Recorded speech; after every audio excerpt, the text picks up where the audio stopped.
18살 고교생 유승은이 밀라노 코르티나 동계올림픽 스노보드 여자 빅에어에서 동메달을 따냈습니다. 대한민국 선수단의 두 번째 메달입니다. 검찰이 공천원금을 주고받은 혐의를 받는 강선우 의원과 김경 전 서울시의원에 대해 구속영장을 청구했습니다.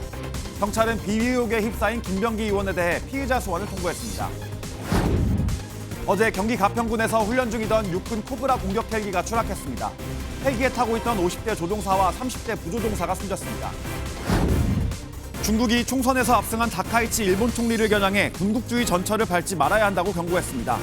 다카이치 총리는 헌법 개정을 향한 도전도 진행할 거라며 개헌 의지를 재차 밝혔습니다. 시청자 여러분 안녕하십니까? 이탈리아에서 기분 좋은 메달 소식이 이틀 연속 전해졌습니다. 조금 전에 끝난 스노보드 여자 빅에어 결선에서 18살 고등학생 보더 유승은이 동메달을 따내며 우리 선수단 두 번째 메달의 주인공이 됐습니다. 우리나라 빅에어 최초이자 한국 여자 스노보드 역사상 첫 올림픽 메달입니다. 오늘 굿모닝 MBN 첫 소식은 최형규 기자입니다. 어제 열린 예선에서 4위로 결선에 올라간 유승은은 첫 점프부터 완벽했습니다. 등을 지고 뛰어올라 공중에서 4바퀴를 도는 빅에어 최고 난이도 기술을 시도해 깔끔하게 착지까지 해냈습니다. 2차 시기에서도 앞으로 뛰는 4회전 점프에 성공하며 한때 1위도 올랐던 유승은은 아쉽게 마지막 세 번째 점프는 착지에 실패했습니다. 3번 중 점수가 높은 1, 2차 시기를 합쳐 171점을 받은 유승은은 3위로 시상대에 올라 동메달을 목에 걸었습니다. 지난 1년 동안 발목과 손목을 연달아 다쳐 은퇴까지 고민했지만 부상을 극복하고 마지막 월드컵에서 극적으로 올림픽 티켓을 따냈습니다. 그렇게 처음 나선 올림픽 무대에서 당찬 연기를 펼친 유승은은 우리나라 여자 스노보드 최초이자 이 종목 최초의 메달리스트가 됐습니다. 대회 잠깐 끝났으니까 잠깐 쉬는 동안 한번 밀리뉴 더 즐겨보고 싶습니다. 이틀 연속 메달 소식이 전해지며 사기가 오른 우리 선수단은 오늘 저녁 쇼트트랙 혼성 계주에서 첫 금메달 사냥에 나섭니다. MBN 뉴스 최영규입니다. 검찰이 공천헌금을 주고받은 혐의로 강선우 의원과 김경 전 서울시의원에 대해 구속영장을 청구했습니다. 강 의원은 현역 국회의원이라 불체포 특권이 적용되는데 이를 포기하겠느냐는 취재진 질문에 아무 대답도 하지 않은 바 있죠. 경찰은 또 13가지에 달하는 비위 의혹이 제기된 김병기 의원에겐 처음으로 소환을 통보했습니다. 박혜빈 기자가 보도합니다. 2022년 지방선거를 앞두고 공천헌금 1억 원을 주고받은 혐의를 받는 강선우 무소속 의원과 김경 전 서울시 의원. 검찰이 어제 범행이 중대하고 도주 우려와 증거인멸의 우려가 있다며 구속영장을 청구했습니다. 적용된 혐의는 정치자금법과 청탁금지법 위반, 그리고 배임 수재와 증제입니다. 앞서 경찰은 김 전 시의원은 4차례, 강 의원은 2차례 불러 혐의를 다졌습니다. 이런 일로 국민 여러분께 심려를 끼쳐드린 점 다시 한번 죄송합니다. 제가 지금 할 수 있는 것은 조사에 성실히 임하는 것뿐이라 생각합니다. 죄송합니다. 혐의를 시인한 김 전 시의원과 달리 강 의원은 쇼핑백을 받았지만 그 안에 돈이 든 줄 몰랐다며 진술이 엇갈렸고 경찰은 신병 확보가 필요하다고 판단했습니다. 김 전 시의원의 구속 전 피의자 신문은 이르면 내일 열릴 것으로 예상됩니다. 반면 현역 국회의원인 강 의원은 불체포 특권이 변수가 될 전망입니다. 강 의원의 영장심사가 진행되려면 국회 본회의에서 재적의원 가반 출석, 출석의원 가반 찬성으로 체포동의안이 가결돼야 하고 그렇지 않은 경우 영장은 바로 기각됩니다. 한편 경찰은 김병기 무소속 의원에게도 피의자 소환을 통보하고 출석 날짜를 조율 중입니다. 김 의원은 총선을 앞둔 2020년 동작구 의원 2명으로부터 공천헌금 명목으로 3천만 원을 수수한 혐의 등 모두 13가지 의혹을 받고 있습니다. MBN 뉴스 박혜빈입니다. 국민의힘이 한동훈 전 대표에 이어 친한계 김종혁 전 최고위원까지 제명 조치하자 친한계에선 숙청 정치라고 반발했습니다. 당 윤리위는 친한계 배현진 의원에 대해서도 징계 절차를 진행 중이죠. 당내 갈등 언제까지 계속되는 걸까요? 정예린 기자입니다. 국민의힘이 친한계 인사인 김종혁 전 최고위원을 최종 제명했습니다. 앞서 당 윤리위원회는 김 전 최고위원이 방송에서 장동혁 대표와 당원 등을 폄하했다는 이유로 탈당 권유 중징계를 의결한 바 있습니다. 윤리위 결정일부터 열흘간 탈당하지 않았고 제명과 달리 최고위 의결 사안이 아닌 만큼 보고를 통해 효력이 발생했습니다. 제명과 차이가 있는 부분이 이제 탈당 기회를 줬다는 부분도 있고 최고위 보고 사안으로 결정된 부분입니다. 지방선거 전 빠른 정리를 통해 당내 갈등을 봉합하려는 수순이라는 해석입니다. 김 전 최고위원은 가처분 소송으로 대응한다는 방침입니다. 절차상에도 문제가 있고 법원이 그 민주적 기본 질서에 어긋난 기초하에서 결정을 내린 것들을 어떻게 받아들이는지를 친한계는 숙청 정치라며 강하게 반발했습니다. 한지아 의원은 불편한 말을 했다는 이유만으로 숙청된다면 그 정치가 지키는 것은 가치가 아니라 권력이라며 비판했습니다. 안상훈 의원은 북한 노동당에서나 보던 숙청 정치가 벌어지고 있다면서 권력에 줄 서는 것만 살아남는 정당이라고 꼬집었습니다. 한동훈 전 대표의 제명에 반대하는 성명문 작성을 주도했다는 이유로 제소된 배현진 의원에 대해서도 윤리위가 징계심사에 착수한 만큼 한동안 당내 갈등은 이어질 전망입니다. MBN 뉴스 정예린입니다.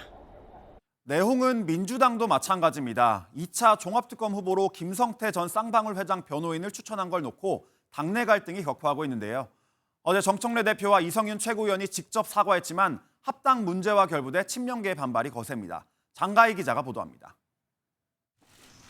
민주당 정청래 대표는 전준철 변호사를 2차 특검 후보자로 추천한 데 대해 사과를 표명했습니다. 다시 한번 대통령께 누를 끼쳐드린 점에 대해서 대단히 죄송하다라고. 전 변호사를 추천했던 이성윤 최고위원도 사과했지만 대북 송금 사건과 무관한 인물이었다는 해명을 덧붙였습니다.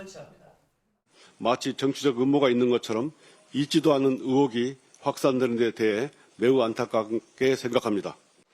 이에 황명선 최고위원은 회의가 끝난 뒤 정청래 대표와 이성윤 최고위원을 붙잡고 항의했습니다. 이성윤처럼 들어가서 우리가 전철 대변인이 아니잖아. 대장동 변호인 출신 이건태 의원도 가세해 이성윤 최고위원 사퇴를 요구하는 등 친명계의 반발이 거세지고 있는 상황. 여기에 조국혁신당과 합당 문제도 싫다는 결혼에 강제로 당사자를 끌고 갈 수는 없다는 표현이 나올 정도로 반발이 계속돼 당내 갈등이 위험 수준에 도달했다는 분석입니다. 민주당은 오늘 의원총회에서 합당 관련 최종 입장을 정리할 계획인데 특검 추천 논란과 맞물려 내홍이 계속되면 사실상 합당이 물 건너갈 수 있다는 전망이 나옵니다. MBN 뉴스 장가입니다. 더불어민주당이 외국인 처녀를 수입해서 인구 문제를 해결해야 한다는 발언으로 논란이 된 김희수 전남 진도군수를 제명했습니다. 그런데 김 군수 어제 지역민에게 욕설을 내뱉어 또 논란입니다. 김태영 기자입니다. 지난 4일 광주 전남 행정통합에 대한 주민 의견을 듣는 타운홀 미팅. 김희수 전남 진도군수가 농어촌 인구 감소 대책에 대해 말하다 문제의 발언이 등장했습니다. 중국보다면 스리랑카나 베트남이나 그쪽 젊은 처녀들 좀 수입전 해갖고 농촌 총각 장교도 보내고. 해당 발언은 생중계를 통해 그대로 노출됐고 이후 김 군수가 사과문을 발표했지만 논란은 수그러들지 않았습니다. 주한 베트남 대사관이 항의 서한을 보내는 등 외교 문제로 번졌고 더불어민주당은 어제 최고위원회의에서 김 군수를 제명했습니다. 외국인 여성에 대한 비하 발언으로 무리를 일으킨 것에 대한 내용입니다. 최고위원 전원 만장일치로 김 군수는 어제 도로 개설 문제를 놓고 지역민과 대화하다 욕설을 한 사실이 드러나 또다시 물의를 빚었습니다. 민원인이 언성을 높이자 김 군수는 시끄럽다고 불쾌감을 드러낸 뒤 욕설까지 내뱉은 것으로 알려졌습니다. 이주 노동자와 여성 인권단체들은 오늘 오후 진도군청 앞에서 집회를 열고 김 군수를 규탄할 예정입니다. MBN 뉴스 김태형입니다. 오늘은 어떤 이슈가 기다리고 있을까요? 굿모닝 MBN이 엄선한 투데이 라인업을 통해 오늘의 주요 일정과 현안을 함께 살펴보겠습니다. 갈림길에 선 합당 논의, 오늘 어떤 결론이 날까요? 더불어민주당이 오늘 오전 10시 의원총회를 열고 조국혁신당과의 합당 여부를 최종적으로 논의합니다. 앞서 조국혁신당은 설 연휴 전까지 입장을 내놓으라며 민주당의 최후 통첩을 한 바 있죠. 오늘 민주당의 의원총회가 최대 분수령이 될 것으로 보입니다. 중대재해처벌법 1호 사고로 불리는 2022년 경기 양주시 채석장 붕괴 사고, 당시 근로자 3명이 숨졌는데요. 안전의무를 준수하지 않은 혐의로 재판에 넘겨진 정도원 삼표그룹 회장의 1심 판결이 오늘 오후 2시 선고됩니다. 앞서 검찰은 정 회장에게 징역 4년과 벌금 5억 원을 구형했습니다. 보건복지부가 2027에서 2031학년도 의과대학 증원 규모를 확정합니다. 공식 발표는 오늘 오후 5시로 예정됐는데요. 연간 732명에서 840명 정도 증원하는 방안이 검토됐는데 의료계는 납득할 수 없는 결론이 나면 총파업에 나설 거라고 맞서고 있습니다.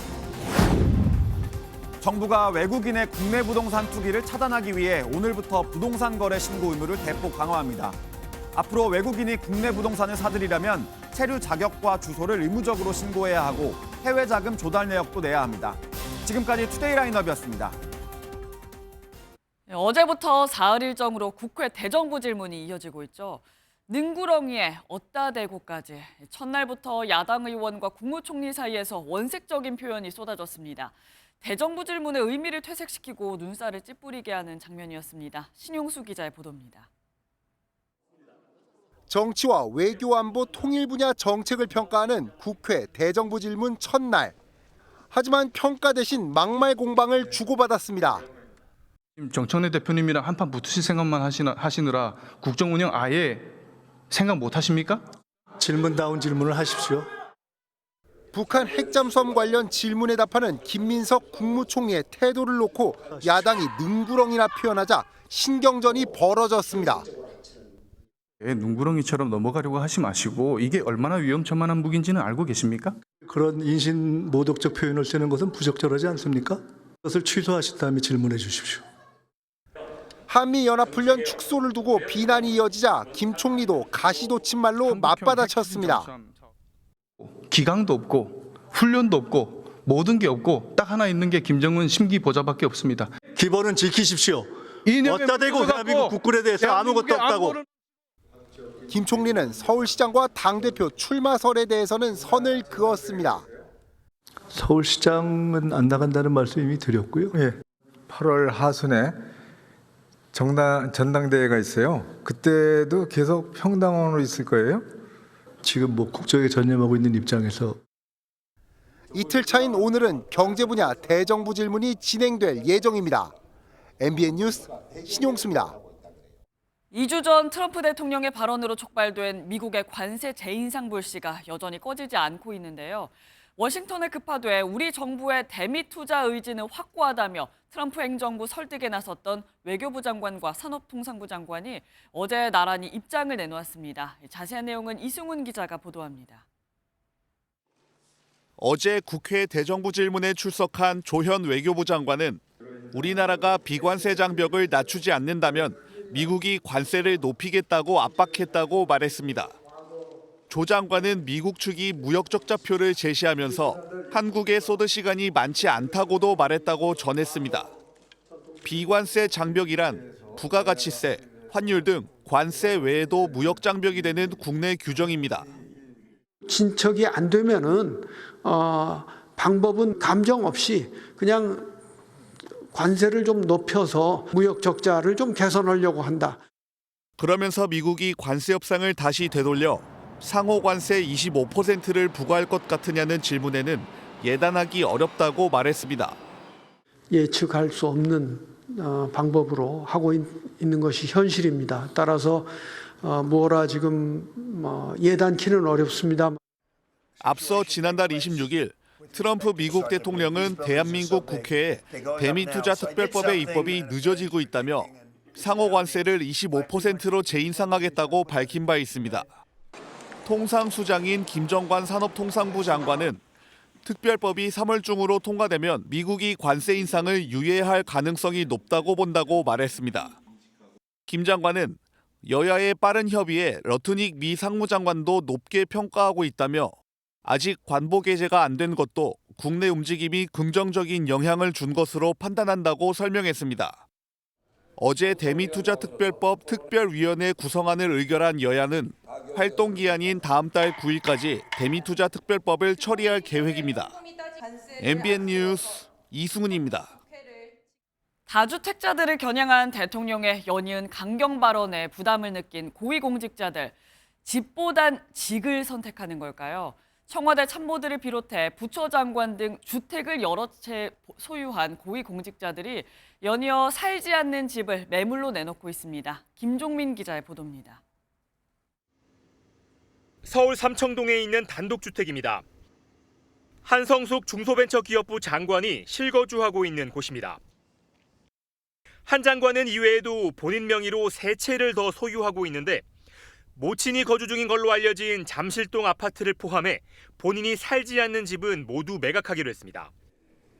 이재명 대통령의 연이은 부동산 시장에 대한 압박 메시지와 더불어 야권의 공세가 영향을 미친 걸로 보입니다. 제가 예를 들면 누구한테 이거 팔아라고 시켜서 팔면 그거는 그 정책이 효과가 없다는 뜻이에요. 그 시켜서 억지로 파는 건 의미 없어요. 최근 공개된 고위공직자 재산 현황에 따르면 청와대 비서관급 이상 참모 53명 중 13명이 19개 부처 장관 중에는 6명이 다주택자입니다. 강유정 대변인과 김상호 춘추관장이 현재 거주 중인 주택을 제외한 나머지를 처분하기로 했고 송미령 농림축산식품부 장관도 매각을 추진 중입니다. 문재인 정부 땐 당시 다주택자였던 김조원 민정수석이 집을 파는 대신 전격 사퇴해 직보다 집을 선택하기도 했습니다. MBN 뉴스 김종민입니다. 상속세가 무서워 우리나라 부자 2,400명이 국외로 떠난다는 내용의 보도자료를 내 가짜뉴스 논란을 일으킨 대한상공회의소가 결국 공식 사과했습니다. 내부 검증 시스템에 문제가 드러난 만큼 신뢰 회복을 위한 강도 높은 재발 방지책을 시행하겠다고 약속했습니다. 이승민 기자입니다. 이번 논란의 발단이 된 보고서를 작성한 영국의 투자이민 컨설팅사 헨리앤파트너스의 홈페이지입니다. 자산가들에게 투자이민을 알선하고 수수료와 자문료를 받는 전형적인 컨설팅 업체입니다. 수익을 내려면 이민을 유도해야 하는 자료인 만큼 통계 검증이 필수였지만 대한상인은 이를 그대로 인용해 보도자료를 작성했습니다. 정부는 6개 경제단체 긴급 현안 점검 회의를 열고 이 자리에서 대한상인을 강하게 질타했습니다. 자료 어디에도 고액 자산가 인민의 원인으로 상속세를 지적한 내용이 없음에도 대한상인은 이를 자의적으로 상속세 문제로 연결해 해석하고 해당 자료는 대한상의 조사본부가 작성해 매주 임원들이 참여하는 홍보회의를 거쳤지만 잘못된 정보를 걸러내지 못했습니다. 기존 내부 검증 시스템에 허점이 드러난 겁니다. 파문이 확산하자 대한상인은 결국 고개를 숙였습니다. 논란이 있는 외부 자료를 충분한 검증 없이 인용함으로써 국민과 시장 그리고 정부의 불필요한 혼란과 불신을 초래했습니다. 대한상공회의소는 앞으로 외부 통계 인용 시 사실 확인을 대폭 강화하고 연구보고서 발간 체계도 전면 재검토하겠다고 밝혔습니다. 통계 분석 전문가인 박양수 지속가능 경영원장을 팩트체크 담당 임원으로 지정하고 외부 전문가가 한 차례 더 검증하는 다층 시스템을 구축하기로 했습니다. 대한상의에 대한 감사에 착수한 정부는 다른 경제단체들에도 공적 발언의 무게를 엄중히 인식하라며 책임 있는 자세를 촉구했습니다. MBN 뉴스 이승민입니다. 어제 일본 중의원 선거에서 압승을 거둔 다카이치 사나이 일본 총리가 개헌에 대한 의지를 내비쳤습니다. 예상대로 중국이 거세게 반발했는데요. 중국은 일본이 다시 군국주의의 전철을 밟아서는 안 된다며 제멋대로 행동할 경우 국제사회에 타격을 받을 것이라고 경고장을 날렸습니다. 이상엽 기자의 보도입니다. 자민당이 총선에서 316석을 차지해 단독 개헌선을 확보하자 다카이치 사나이 일본 총리가 헌법을 바꾸겠다는 의지를 내비쳤습니다. この国の未来をしっかりと見据えながら憲法改正に向けた挑戦も進めてまいります。 자민당은 실질적 군대인 자위대를 헌법에 명기하고 우리나라의 계엄령에 해당하는 긴급사태 조항을 만들 것을 주장해왔습니다.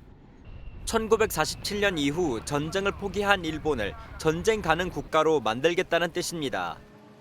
중일 전쟁으로 과거 일본으로부터 막대한 피해를 입었던 중국은 즉각 반발했습니다. 중국은 일본이 역사의 교훈을 배워 군국주의 전철을 밟지 말아야 한다고 경고했습니다. 日本极右翼势力若误判形势，恣意妄为，必将遭到日本人民的抵制和国际社会迎头痛击。 야스쿠니 신사를 정비하겠다는 다카이치 총리의 발언에 대해서는 일본이 군국주의 침략의 역사를 올바르게 인식하고 깊이 반성하고 있느냐며 강도 높게 비판했습니다. 다카이치 총리는 중국과의 대화에 언제든 열려 있다며 관계 개선 의지를 내비치고 있습니다. 하지만 다카이치 내각이 군사력 강화와 헌법 개정을 멈추지 않는 한 중일 간의 갈등은 더 거세질 것으로 전망됩니다. MBN 뉴스 이상엽입니다. 이 시각 주요 뉴스입니다. 더불어민주당이 오늘 긴급 의원총회를 열고 조국혁신당과의 합당 문제를 논의합니다. 지방선거 전 합당 여부가 판가름 날 것으로 보입니다. 국민의힘이 한동훈 전 대표에 이어 친한계 김종혁 전 최고위원을 최종 제명했습니다. 친한계는 숙청 정치라며 반발한 가운데 김 전 최고위원은 가처분 소송을 예고했습니다. 경기 가평군에서 훈련 중이던 육군 코브라 공격 헬기가 추락해 조종사 2명이 순직했습니다. 군 당국은 무전 장비 등을 회수해 정확한 사고 원인을 조사하고 있습니다. 피해자들을 속여 3천억 원을 가로챈 혐의를 받는 불법 리딩방의 조직원이 경찰에 붙잡혔습니다. MBN이 단독 보도합니다. 어제 경기도 가평에서 훈련 중이던 육군 헬기가 추락해 조종사 2명이 숨졌습니다. 사고 헬기는 도입된 지 35년이 넘은 노후 기종이었습니다. 손성민 기자가 보도합니다. 헬리콥터 한 대가 하늘에서 힘없이 떨어지더니 주변으로 뿌연 먼지 구름이 피어오릅니다. 어제 오전 11시쯤 경기도 가평군 조정면 일대를 비행하던 육군의 공격 헬기가 추락했습니다. 꽝 하면서 그냥 와작 소리가 나더라고. 그리고 공장이 약간 진동이 있었어. 지진 모양. 그래서 이제 직원들하고 뛰어나와 보니까 헬기가 떨어져 있는 거예요. 헬기가 추락한 사고 현장입니다. 불과 40-50m 떨어진 곳에 민가들이 있어 자칫 더 큰 사고로 이어질 뻔했습니다. 이번 사고로 폭발이나 화재가 발생하지 않았지만 헬기에 타고 있던 50대와 30대 조종사 2명은 끝내 숨졌습니다. 육군은 비상 착륙 상황을 가정해 동력을 낮춘 뒤 재기동하는 훈련 과정에서 사고가 발생한 것으로 보고 있습니다. 추락한 헬기는 1991년에 도입된 코브라 공격 헬기로 총 비행 시간이 약 4,500시간에 달하는 것으로 파악됐습니다. 해당 기종은 현재 60여 대가 운용 중인 것으로 알려졌는데 군은 2031년까지 국산 소형 무장 헬기로 대체할 계획이었지만 도입 일정이 지연되면서 노후 헬기 운용이 이어진 겁니다. 워낙 오래된 기종이다 보니까 부품 담정도 좀 심각한 좀 상황이고 소형 무장 헬기가 개발 과정에서 사업이 좀 지연되고 함에 따라 가지고 울며 계좌 묶기식 운행을 하는 거거든요. 육군은 사고 직후 동일 기종 헬기 운행을 전면 중단하고 사고 대책본부를 구성해 정확한 사고 경위를 조사할 방침입니다. MBN 뉴스 손성민입니다. 김건희 여사의 집사로 불리는 김혜성 씨가 1심에서 횡령 혐의에 대해 일부 무죄를 선고받았습니다. 재판부는 또 일부 혐의에 대해 특검 수사 대상이 아니라면서 공소기각 판결을 내렸는데요. 김건희 특검이 기소한 사건 중 3번째 공소기각 판결입니다. 특검팀은 항소 의사를 밝혔습니다. 이혁재 기자입니다. 김건희 특검팀은 지난해 7월 김건희 여사가 측근 김혜성 씨를 통해 경제적 이득을 부당하게 얻은 것은 없는지 살펴보겠다며 집사 게이트 수사의 시작을 알렸습니다. 특검팀은 김 씨의 횡령 혐의 등을 발견해 구속 상태로 재판에 넘겼지만 김 여사와의 연관성은 끝내 찾지 못했습니다. 김 씨 측은 연관성이 없다는 이유로 꾸준히 특검 수사 대상에 해당하지 않는다며 공소 기각을 주장해 왔습니다. 실제로 1심 재판부는 김 씨가 받는 일부 횡령 혐의에 대해 공소 기각 판결을 내렸습니다. 특검팀은 그간 해당 사건에 얽혀 있는 기업들이 특검법이 정한 코바나 콘텐츠 뇌물 의혹과 연관이 있고 수사하는 과정에서 인지된 범죄들에 대해서 수사 대상으로 할 수 있다고 주장해 왔습니다. 하지만 재판부는 해당 수사 부분에 대해 김 여사와의 연관성을 알기 위한 필요성이 보이지 않는다는 등의 이유로 특검팀이 수사할 수 있는 관련 사건이라고 판단하지 않았습니다.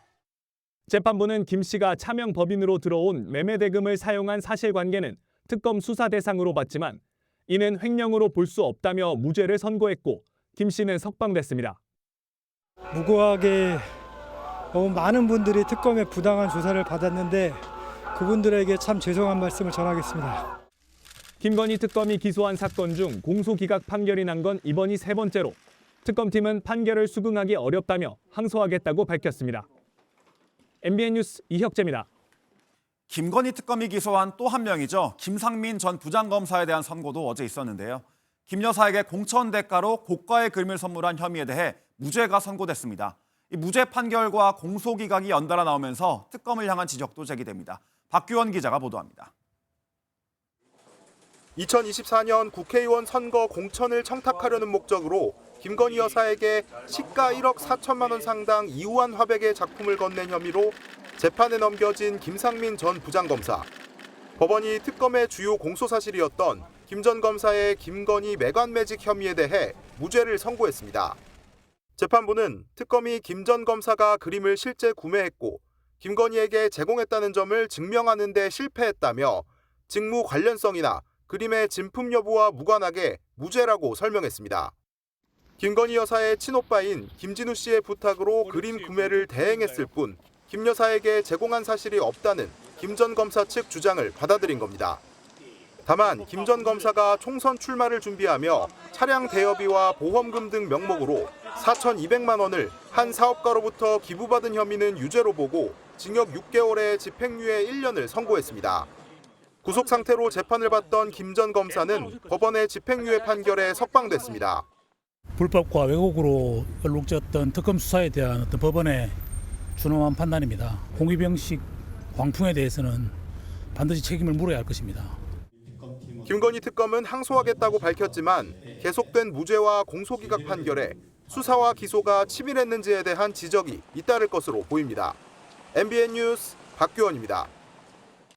2,000원 대신 2,000개의 비트코인을 잘못 지급한 오지급 사태로 회수되지 않은 금액은 130억 원에 달합니다. 이 법적 조치 가능성이 거론되는데 문제는 이들이 끝까지 버티면 민사에선 이길지 몰라도 형사처벌을 받게 하긴 쉽지 않다는 겁니다. 강서영 기자가 취재했습니다. 아직 회수되지 못한 금액은 130억 원, 비트코인으론 여전히 125개에 달합니다. 이미 코인을 매도하고 다른 가상자산을 사거나 현금화한 경우도 적지 않습니다.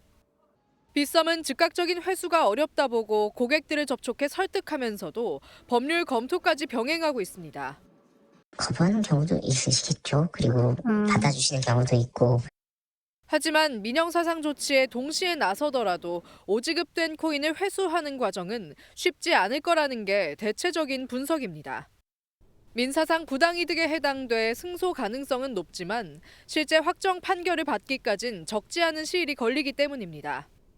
형사처벌은 변수가 더 커 과거 법원이 가상자산과 법정 화폐를 구분해 무죄를 선고한 판례도 있습니다.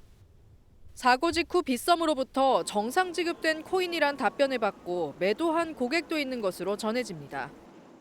빗썸이 무조건 이기긴 이길 텐데 그 수익자한테 재산이 있느냐?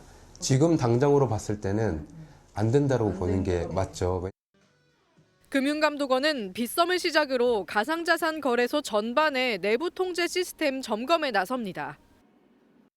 빗썸은 이번 주까지 모든 거래 수수료를 면제하고 급작스런 시세 급락으로 손해를 본 고객에게도 보상을 지급하기로 했습니다.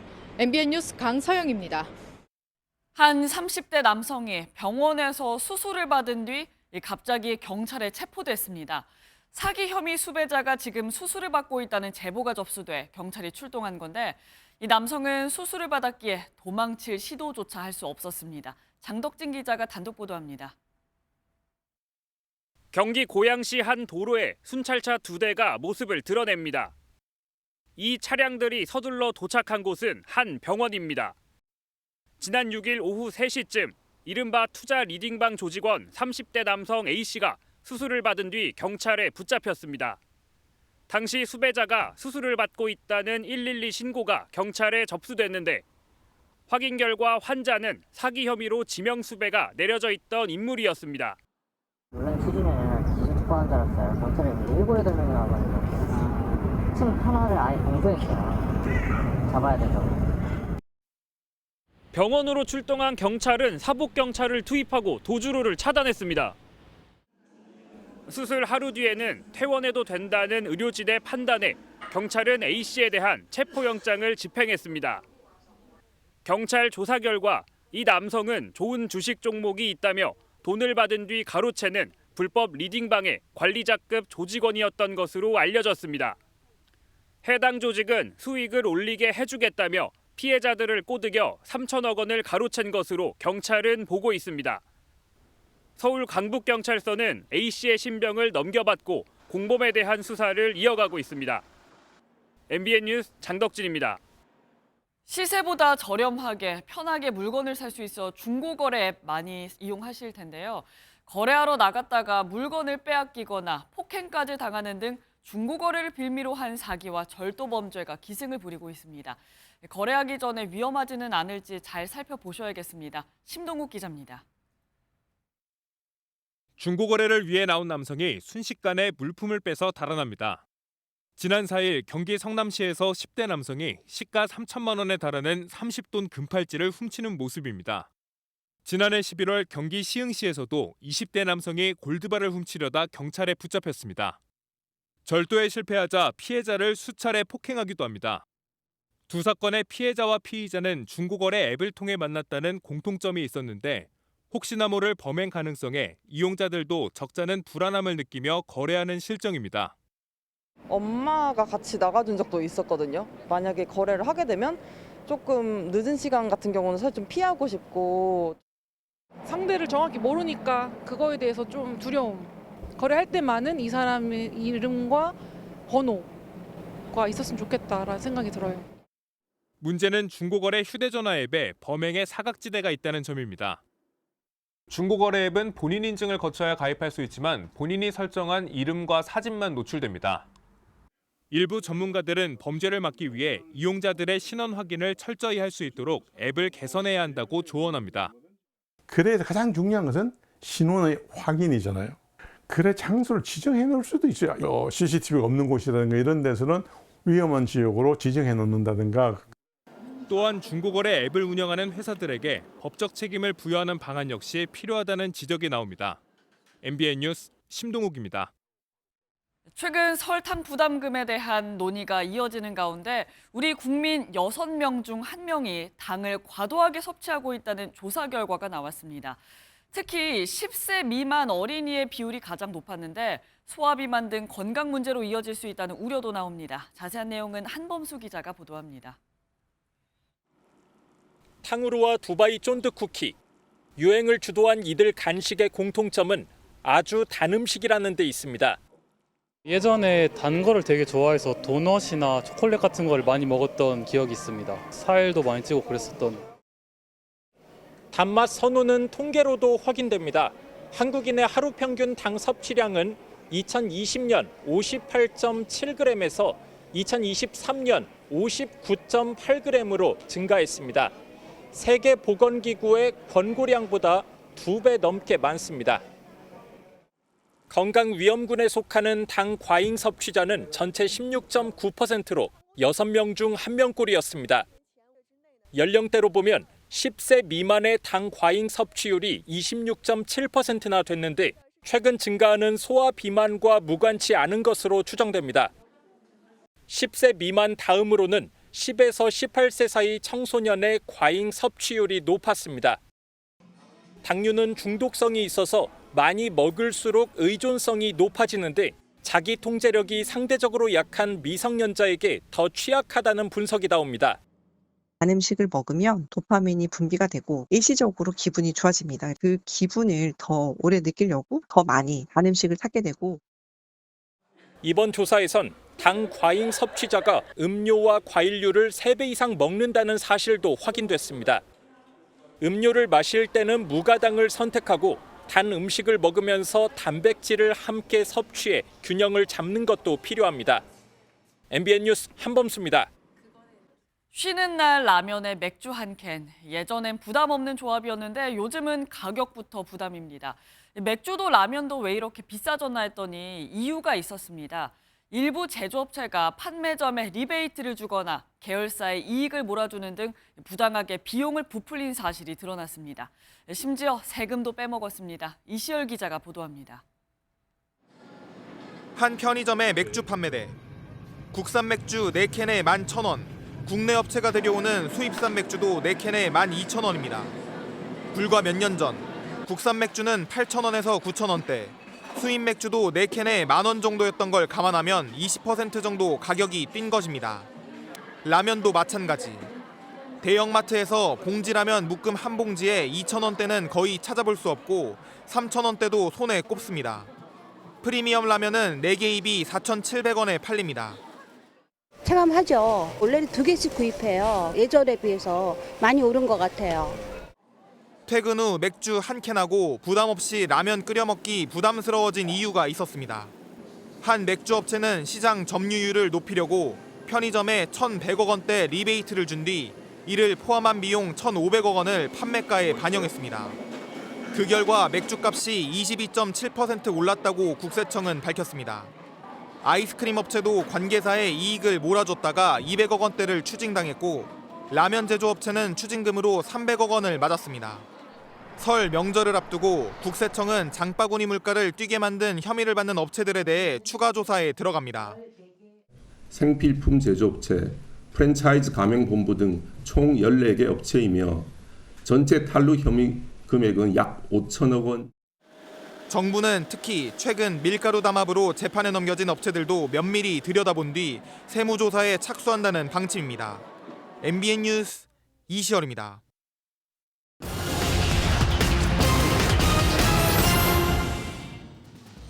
오늘 꼭 알아야 될 경제 이슈들 키워드로 짚어보겠습니다.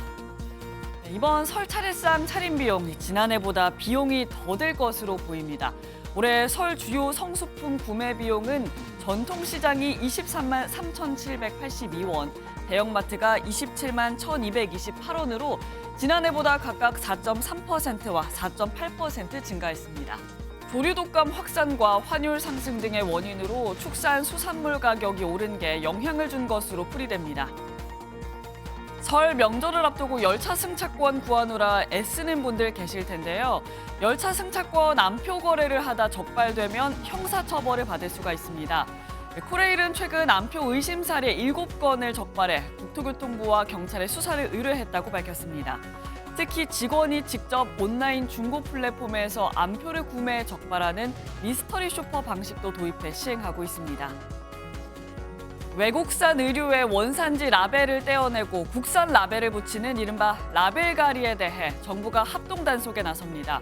관세청이 총괄하고 서울시와 공정거래위원회 등 모두 5개 기관이 참여해 100일간 단속을 벌일 예정인데 신고자에게는 관세청은 최대 3천만 원, 서울시는 최대 2억 원의 포상금을 지급합니다. 지금까지 굿모닝 경제였습니다.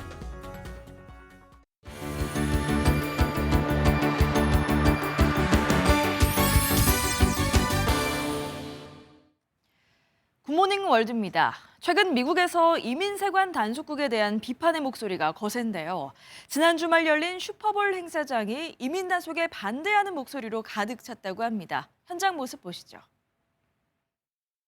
미국 최대 규모의 스포츠 행사 슈퍼볼. 시청자만 1억 명이 넘는 축제지만 이번엔 트럼프 행정부의 이민 단속을 둘러싼 정치적 성토회장이 됐다고 하는데요.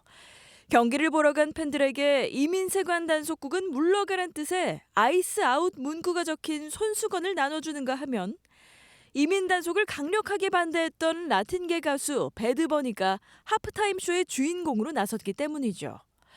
배드버니는 푸에르토리코 출신으로 앞서 그래미 수상식에서도 아이스 아웃을 외쳤었는데요.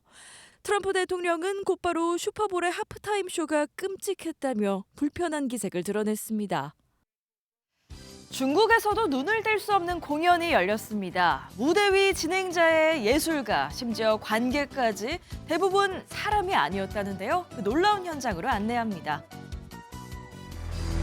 박수와 함성 속에 어두웠던 무대가 밝아지고 수십 대의 로봇이 노래에 맞춰 절도 있는 칼군무를 선보입니다. 화려한 돌려차기에 이어 와이어를 타고 무대를 가로지르기까지 하는데요. 첫 무대가 끝나고 등장한 진행자도 호응하는 관객도 모두 로봇인 놀라운 광경. 중국 로봇 스타트업이 공개한 갈라쇼로 무려 휴머노이드 로봇 200여 대가 동원됐답니다. 인간 무용수와 함께 왈츠를 추거나 카드 마술을 보여주며 사람과 소통하는 모습도 강조했는데요. 로봇 산업이 노동을 넘어 문화적인 영역까지 나아가고 있다는 게 느껴지네요. 내전과 분쟁의 상징 같았던 소말리아에 총성 대신 경쾌한 타격음이 울려 퍼지기 시작했습니다. 누군가에겐 평범한 볼링장이지만 이들에겐 평화의 신호탄이라는데요. 변화가 시작된 모가디슈 현지로 가봅니다. 남성이 힘차게 볼링공을 던지고 핀이 우르르 쓰러집니다. 차례대로 볼링을 치는 사람들의 얼굴엔 설렘과 즐거움이 가득한데요. 얼마 전 소말리아의 수도 모가디슈에 소말리아 최초의 볼링장이 문을 열었다고 합니다. 소말리아는 오랜 기간 분쟁을 겪으며 위험한 국가로 여겨져 왔죠. 최근 보안 조치가 강화되면서 폭탄 소리 대신 볼링핀이 부딪히는 소리를 들을 수 있게 된 거라는데요. 누군가에겐 평범한 일상이었을 볼링장이 소말리아인들에겐 안전함을 느낄 수 있는 소중한 변화의 시작이 됐네요. 지금까지 굿모닝 월드였습니다. 현대차 그룹의 휴머노이드 로봇 아틀라스, 사람처럼 움직이고 관절을 360도 회전하는 효율적인 움직임으로 CES를 사로잡았었는데요. 한 달 만에 더 발전한 모습이 공개됐습니다. 연속으로 공중제비를 돌고 빙판길에서 달리기까지 합니다. 앞으로는 자동차 제조 현장에 맞춘 훈련도 지속할 예정입니다. 정설민 기자가 보도합니다. 두 손을 짚고 다리를 들어 옆으로 구릅니다. 곧바로 공중에서 뒤로 도는 백 텀블링까지 선보입니다. 두 동작을 연속으로 선보인 뒤 무릎을 조금 굽혀 안정적으로 착지합니다. 앞으로 고꾸라지고 팔다리가 꺾였던 예전과 달리 마치 기계체조 선수처럼 능수능란해졌습니다. 미끄러운 빙판길에서도 넘어지고 주저앉기를 수차례. 이제는 균형을 잡으며 걷기는 물론 속도를 높여 달릴 수도 있습니다. 올 초 CES 2016에서 공개돼 큰 관심을 끌었던 현대차 그룹의 휴머노이드 아틀라스의 한층 진화한 모습이 공개됐습니다. 현대차 그룹은 대규모 반복 학습과 검증을 통해 연속적인 동작에서도 전신 제어 능력이 안정화 단계에 진입했다고 밝혔습니다. By 2028, the Atlas global rollout begins within our SDF network. By 2030, robots will handle complex assembly. 다만 앞서 현대차 노조가 노사 합의 없이는 단 한 대의 로봇도 들어올 수 없다고 밝혔던 상황. 일단 현대차 그룹은 타임테이블에 맞춰 제조 현장에 맞춘 로봇 훈련을 지속해 상용화에 더 속도를 낸다는 계획입니다. MBN 뉴스 정설민입니다. 새학기 시작을 앞두고 나눔 교복 매장을 찾는 학부모들이 늘고 있습니다. 졸업생과 학교로부터 기증받은 교복을 저렴하게 구매할 수 있는 곳인데요. 예전과 달리 요새는 특별한 행사가 있을 때만 교복을 입는 만큼 새로 사기 아까워진 영향도 있다고 합니다. 최민성 기자의 보도입니다. 새학기가 한 달도 안 남은 요즘 학부모들이 서울 송파구의 나눔 교복 매장에서 교복을 고르고 있습니다. 그런데 사이즈와 학교가 제각각에 심지어 이름이 새겨진 교복도 있습니다. 이곳에 있는 2,000여 점의 교복은 모두 졸업생과 학교로부터 기증받았습니다. 덕분에 모든 옷을 10,000원 이하 싼 가격에 살 수 있습니다. 저는 새 거 입히고 싶었거든요. 처음 입학하니까. 그런데 아이도 뭐 그게 뭐 중요하냐고. 애들이 금방 자라잖아요. 제가 입고 있는 봄, 가을용 자켓부터 셔츠와 바지, 후드 집업까지 모두 더해 18,000원에 구매가 가능합니다. 취재진이 인근 교복 매장에 들러 가격을 비교해봤습니다. 교복만 이렇게 한 세트 하시면은 26만 원이에요. 지난해 교육청이 발표한 권장 교복 가격인 34만 원보다는 낮았지만 나눔 교복 매장을 찾는 이유는 또 있었습니다. 정작 학생들이 교복 재킷과 바지보단 반소매 생활복과 체육복에 사복을 섞어 입는 경우가 많아졌기 때문입니다. 입학식이나 학교에서 이제 좀 단정하게 하고 와라. 그럴 때만 한 번씩 입고 이렇게 평상시에 학교 등하원 할 때는 한 번도 안 입었습니다. 대부분 교복 구매에 쓰이는 입학 지원금도 학용품 구매에 사용하는 게 더 실용적이란 지적입니다. 예전은 거의 40만 원 정도 되는데 저는 교복 지원금 받는 거 좋기는 한데 사실 교복 안 입는 경우가 많아요. 이처럼 잘 입지 않는 교복을 싸게 구매하려는 수요가 결국 나눔 교복 매장으로 몰리는 겁니다. 수익금 일부는 기부 활동에 사용되는데 교복 나눔이 이어지기 위해서는 지자체와 학생, 학부모들의 동참도 필요해 보입니다. MBN 뉴스 최민성입니다. 군 헬기 추락 사고로 조종사 2명이 숨졌다는 안타까운 소식 전해드렸습니다. 그 가운데 한 명은 5,000시간 넘게 비행한 베테랑이었습니다. 나라를 지키다 목숨을 잃는 군인들의 사고 소식은 더는 없었으면 합니다. 군 당국은 사고 원인을 철저히 조사해 주시기 바랍니다.